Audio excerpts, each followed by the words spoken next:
이번 주 FOMC를 앞두고 글로벌 금융시장이 지금 현재 폭풍 전야 같은 주말을 보내고 있습니다.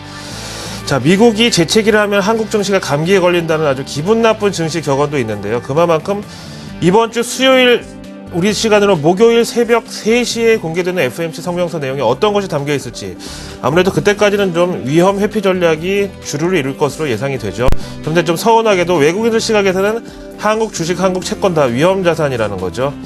자, 그런 차원에서 로이터 통신의 지난주 금요일날 마감 브리핑에서 이런 위험 회피 현상에 대해서 신랄하게 한번 평가를 해놨는데 한번 짚어보기로 하시고요. 그 다음에 역시 중요한 것은 FOMC 시나리오가 되겠습니다. 여기에 대해서 각 금융사들이 주말에도 쉬지 않고 보고서를 쏟아냈는데 이 중에서 제일 그래도 타당하고 네임밸류가 있는 회사의 보고서만 모아서 보내드리겠습니다. 다음으로 아시아 증시 전반의 위험 표식의 역할을 하고 있는 일본 경제와 일본 증시에 대해서도 한번 알아보기로 하죠. 자, 먼저 로이터 통신의 금요일장 마감 브리핑하고 주말 동안의 상황까지 통합해놓은 기사 내용을 함께 살펴보시죠. 제목 그대로입니다. 이번 화요일과 수요일 양일간에 걸쳐서 예정된 FOMC를 앞두고 미증시도 위축이 됐고 엔화는 안전자산 수요에 따라서 강세를 나타냈다고 합니다. 참, 양적 완화를 의미하는 QE, 퀀터테이티브 이징이잖아요. 벌써 QE1, QE2, 오퍼레이션 트위스트, 그 이후에 QE3, QE4까지 나왔는데 어쩜 이렇게 FOMC 직전 반응은 매번 짠 것처럼 똑같은지 모르겠어요. 시장을 인위적으로 눌러놓고 연준으로 하여금 뭔가를 내놓으라고 거의 협박하는 수준의 그런 상황이죠.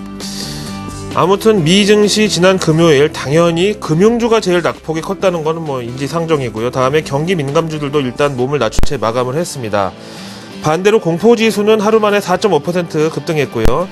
또한 나이스, 나스닥, 아멕스 등 미 3대 거래소 거래량이 일평균 63억 9천만 주에 비해서 20%가량 부진한 55억 주를 나타냈습니다. 여기에 대한 현지 전문가 시황 들어보시죠. 폴핏 캐피탈이요.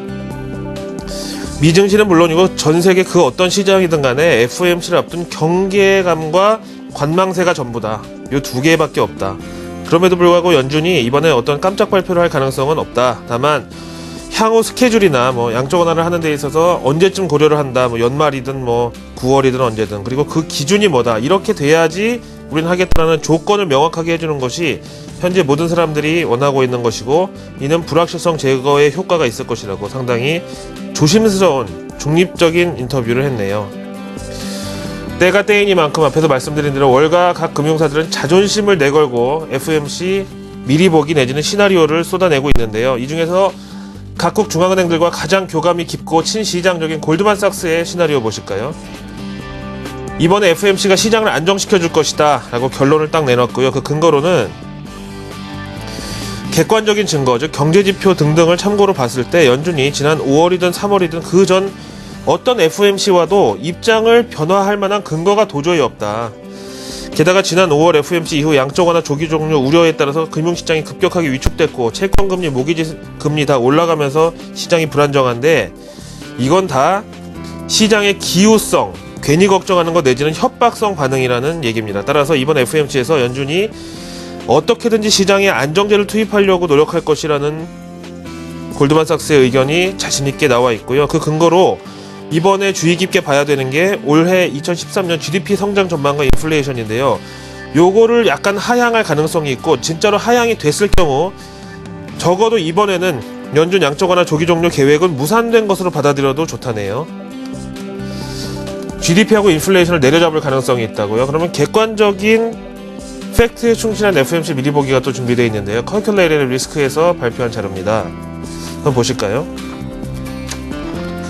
연준이 출구 전략에 있어서 가장 중요하게 생각하는 기준은 바로 연준 자체의 프로젝션, 경제 전망인데 이걸 가지고 FOMC를 한번 예상해보자고 합니다.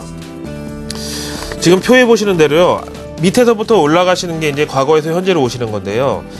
먼저 GDP의 경우는 지난 12월 FOMC 당시보다 올해 3월 FOMC가 좀 더 하향이 됐죠.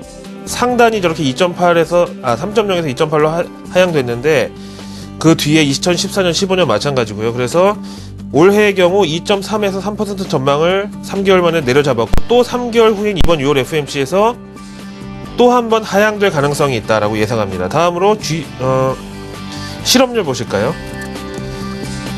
다음 페이지에 12월 당시 올해 7.4에서 7.7로 예상을 했는데 3월 FOMC에서는 7.3에서 7.5로 또 약간 실업률 하락이 가속도가 붙을 것이라고 내다봤지만 실업률은 내려갈수록 좋은 거고 양적 완화에 불리한 건데요. 근데 내년 2014년도 실업률이 6.7에서 7%로 연준 출구 전략 기준인 6.5%에도 못 미칠 것으로 내다봤습니다. 근데 어쨌든 지난 3월 이후에 4월, 5월 고용지표도 역시 그냥 평균 수준, 수평으로 누워버렸기 때문에 이번에 양적 완화를 앞당길 수 있는 실업률이 하향될 가능성은 없다고 봅니다. 다음에 인플레인데요.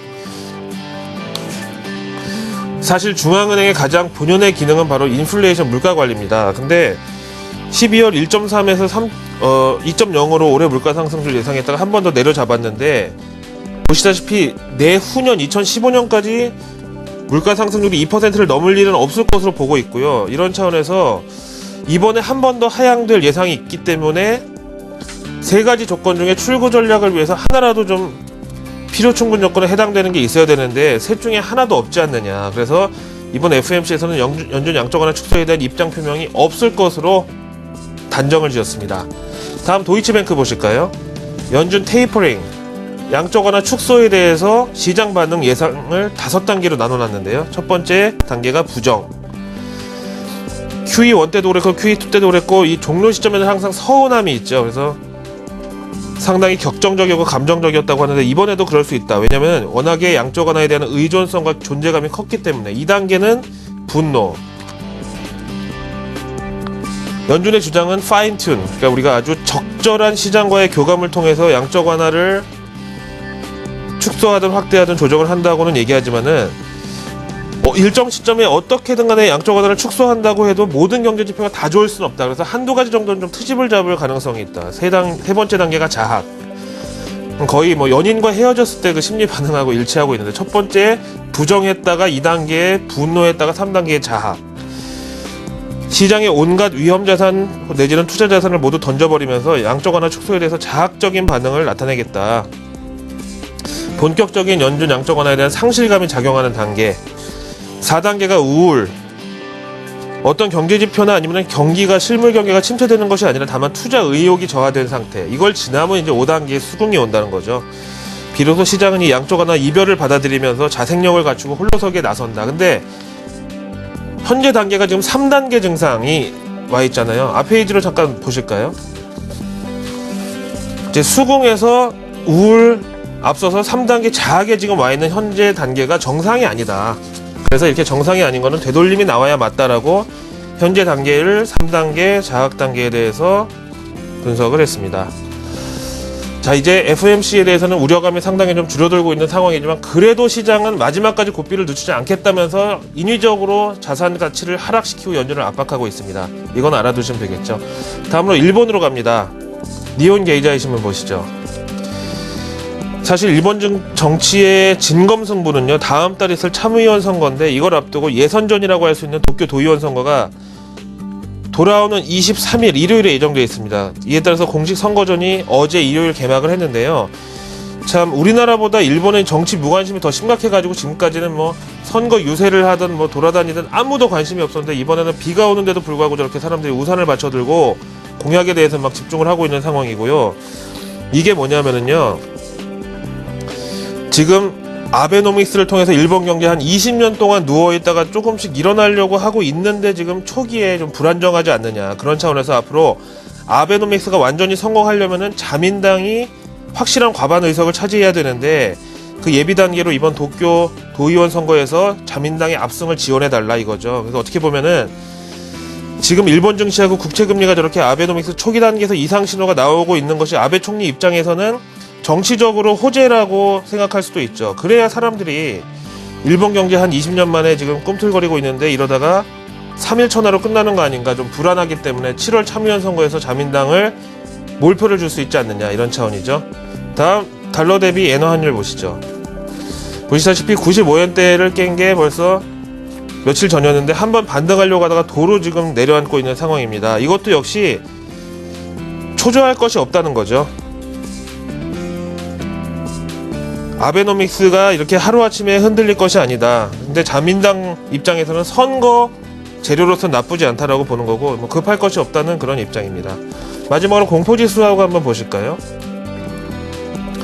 사실 미국의 S&P 500 지수 변동성을 해지하는 게 공포지수인데 최근에는 달러 대비 엔화 환율하고 더 민감도가 커요. 그런 차원에서 앞에 보신 달러 대비 엔화 환율이 하락했다, 즉 엔화가 강세, 엔고가 나타났다고 우리나라 수출업 등이 유리하다고 보실 게 아니고요. 그런 생각은 좀 잠시 원칙적인 건 접어두시고 달러 대비 엔화 환율 하락과 엔고는 위험자산 회피 현상의 증거라고 보시고 이것도 역시 우리나라 입장에서는 좀 불리하다고 생각하시는 게 맞겠고요. MSCI 한국지수도 보시면요. 54.18을 기록하면서 지금 현재 코스피 지수 때 대비해서 싸다고 들어가거나 아니면 위로 보고 있는 상황이 전혀 아니라고 일단 오늘 수요일까지는 어떻게든지 이런 변동성을 감내해야 되는데 변동성이 위로 올라가는 변동성보다는 하방 압력의 변동성이 크겠다라고 말씀드립니다. 월요일 아침 글로벌 마켓나우의 김유기였습니다.